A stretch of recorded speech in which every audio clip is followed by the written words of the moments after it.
carta 73. Permíteme aclarar un poco acerca de tu pregunta. ¿Qué es decoración en el punto del deseo? Que dijiste que era difícil de entender. Para comprender el significado de decoración, primero debemos entender a qué se refieren las cosas, es decir, qué es desconcertante para él y qué quiere explicar. Sabemos que solo hay dos cosas en el mundo: creador y criaturas. Esto significa que el creador quiere otorgar placeres a las criaturas, como está escrito, su deseo de hacer el bien a sus creaciones. De este discernimiento, el primer mundo que surgió se llama el mundo de Ein Sof, lo que significa que, dado que él desea hacer el bien, él ha creado como existencia a partir de la ausencia un deseo de recibir el placer que él quiere dar. Por supuesto, ese deseo era precisamente el tamaño adecuado para la recepción de toda la luz, porque de lo contrario, es decir, si el cli, vasija, es más pequeño que la luz, la criatura no emergerá completa. Y ciertamente el Creador creó algo completo, lo que significa que Él ha creado el deseo de recibir esa luz específica que Él ha asignado a las criaturas. Y de acuerdo con este deseo, la luz se extendió y lo llenó por completo. Esto se considera como la luz superior que llena toda la realidad. Por eso se llama Ein Sof, sin fin, ya que el deseo de recibir no hizo un fin y ni puso un término a la luz, sino que se expandió a la vasija de recepción. Es decir, si ese discernimiento hubiera sido retirado, no habría habido lugar donde la divinidad se sintiera en el mundo. Incluso cuando Adán estaba inmerso en la pasión por la recepción de los placeres solo para él, todavía sentía la divinidad.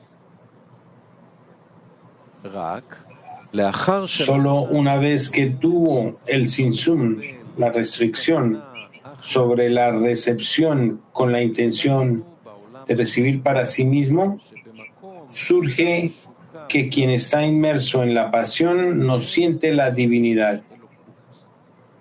Y el comienzo del trabajo de uno es creer que hay divinidad en el mundo. Esto es así solo por la ocultación que generó el Tzimtzum. Aprendemos que en el mundo de Ein Sof surgió en su voluntad y él se restringió a sí mismo.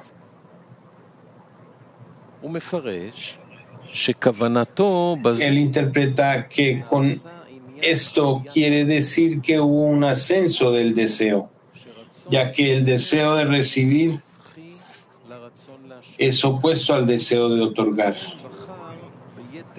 por lo cual él eligió mayor debekut o adhesión. Debekut significa equivalencia de forma, y él quería ser similar, semejante al dador, por lo que se restringió. Esto significa que en Ein Sof parece haber una oposición entre el Kli y el otorgante, hasta el punto de que él tuvo que corregirlo, y que para esta corrección habría establecido el Tzimtzum.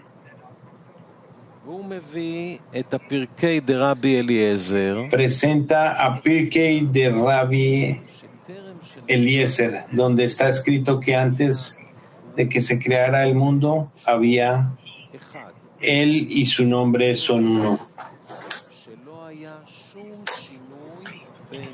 Esto significa que no había diferencia entre la luz, que se llama Él, y su nombre, el cual es el Kli, vasija, lo que significa el deseo de recibir. Él interpreta que el Kli se llama su nombre, porque Shmo, su nombre en gematria es razón, deseo. Pero de acuerdo con esto es desconcertante, porque no existe diferencia entre la luz. Él interpreta que el Kli se llama su nombre, pero de acuerdo con esto es desconcertante, ya que si no hay oposición entre el Kli y la luz, ¿por qué era necesario realizar una corrección para que hubiera equivalencia de forma hasta el punto de que por esta razón realizó el Sinsun? Es por esto, por lo que explica que esta corrección no se debió a una carencia, donde sintió que había una oposición, sino para decorar. Podemos entender la diferencia entre decoración y carencia a través de una alegoría. El rabino de una ciudad hizo una convención y envió a todas las personas ricas y respetables de la ciudad a reunirse en la sinagoga porque quería decirles algo. El rabino subió al escenario y pronunció un sincero sermón sobre la grandeza e importancia de la caridad. Luego les dijo que desde entonces un buen hombre, un buen discípulo sabio, acababa de llegar del extranjero y que tenía hijos y una familia de 8, y que no tenía alimentos ni para una sola comida.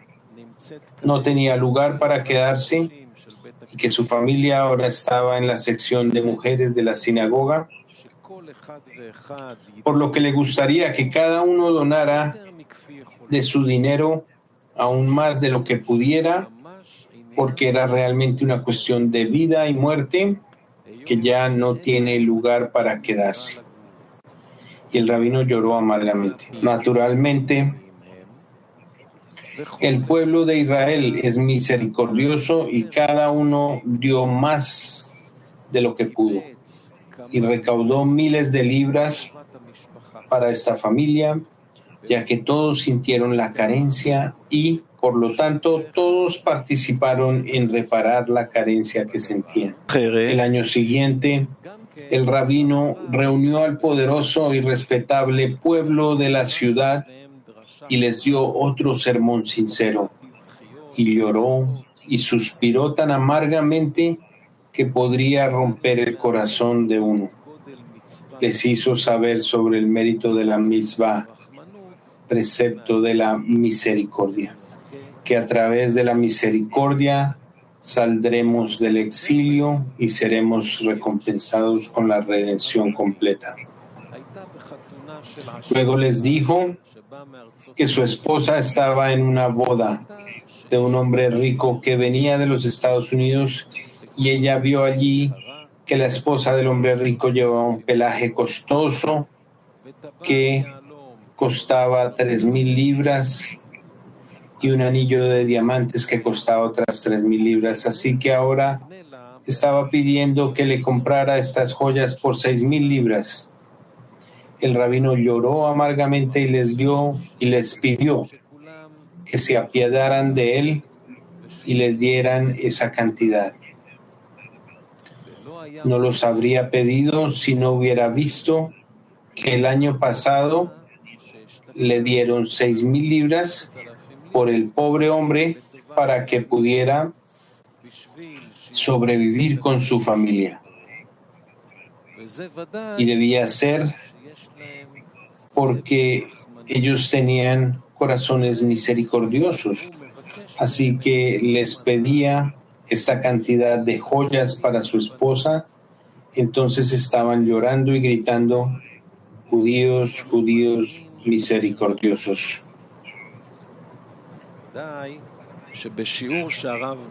Naturalmente, cuanto más lloraba el rabino, más se reían y le decían, deberíamos sentir pena por su esposa porque quieren adornarse. ¿Qué piedad hay aquí? Con el pobre hombre había una necesidad y eso se llama carencia. Todos sentimos la carencia, por lo que cada uno de nosotros se sintió obligado a repararla. De esta alegoría podemos entender la diferencia entre la carencia y la decoración.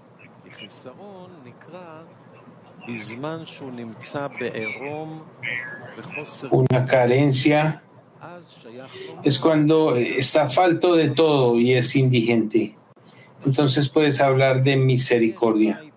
Pero cuando se tiene una casa abundante, pero no se tienen joyas, que son accesorios que solo unos pocos en una generación tienen, no se puede hablar de carencia, ya que también pueden vivir de eso y sin esto. Es igualmente aquí, la luz llenó todo el deseo de recibir hasta que no hubo un lugar vacío sin abundancia, ya que está escrito que la luz superior llenó toda la realidad y no hubo vacío. Esto se llama él y su hombre son uno. Cuando no hay una diferencia al discernir entre la luz y el cli, ya que si un cli, la luz no podría expandirse, ya que el deseo de hacer bien a sus creaciones no podría trabajar sin la existencia de un deseo de recibir. Por lo tanto, no había distinción entre la luz y la vasija, porque ambas eran importantes igualmente con respecto a la meta.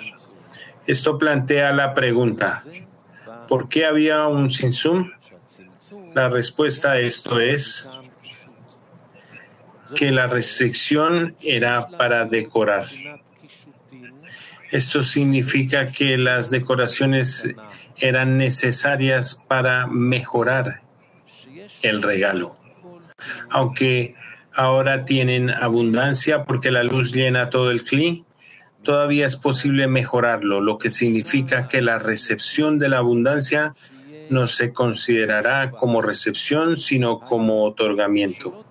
Al hacer recepción con el fin de otorgar, se considera como otorgamiento real. Es por esto por lo que el Tzimtzum es considerado como libre elección, lo que significa que tenía la opción de no realizar un Tzimtzum. ¿Y quién lo forzó? Después de todo se le dio y recibió. Y si quisiera, podría quedarse en este estado y tener abundancia. Sin embargo, eligió que es mejor realizar un Tzimtzum y recibir solo para otorgar, ya que de esta manera igualaría al emanador. Solo después del Tzimtzum se convierte en una carencia, ya que es una regla que un deseo en el superior se convierta en una ley obligatoria en el inferior. Por lo tanto, el inferior ya no tiene otra opción, lo que significa que incluso cuando quiere no se le da. Resulta que ahora, después del Tzimtzum, el deseo de recibir se considera una carencia, porque ya no puede recibir nada de ella y se percibe como oscuridad.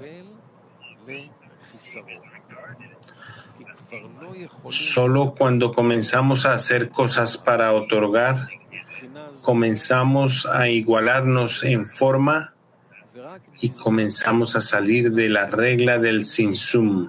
Entonces, comenzamos a sentir la divinidad en la medida en que podemos trabajar con el fin de otorgar. Si tienes más preguntas sobre este tema, escríbeme los lugares que te parezcan confusos y trataré de explicarlo lo mejor que pueda, pero principalmente debemos esperar que el Creador nos dé y nos otorgue la razón del superior para que podamos entender y aprender a escuchar, aprender y enseñarnos a nosotros mismos a guardar, hacer y observar.